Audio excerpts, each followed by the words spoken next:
Alors, la formation sur les cuiseurs solaires s'est très bien déroulée. Nous avons donc appris à réaliser un cuiseur solaire. C'était surtout de l'assemblage car les pièces étaient déjà prédécoupées numériquement. Et donc on a fait ça sur 2 jours. Et ça s'est bien passé. Le temps était un peu court, mais on a réussi. Ah oui. Donc, je pense donc avoir appris comment respecter l'angle d'un cuiseur par rapport au soleil pour avoir le bon point de cuisson, donc que le cuiseur chauffe au bon endroit.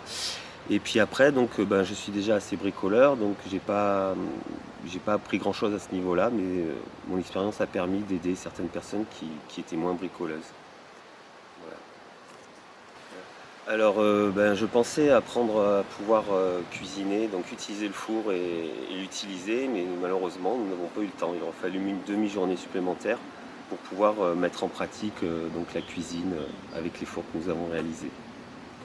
Alors, la bonne pratique me sera certainement utile dans les futurs jardins d'A-Fleur de Pierre, donc, pour réaliser d'autres cuiseurs solaires que nous pourrons utiliser dans ces jardins.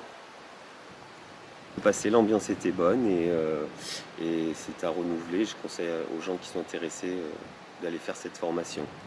Le côté formation était quand même utile hein, parce que ils avaient des plans, mais c'est vrai que certains plans n'étaient pas tout à fait assez clairs et on aurait mis beaucoup plus de temps sans eux. Et le matériel, ils avaient beaucoup de matériel aussi qui était très important parce que c'était pas du petit bricolage, donc il fallait quand même faire c'était c'était précis. Il y avait des mesures à respecter, il ne fallait pas faire les trous n'importe où. Et donc, ben, leur présence était utile.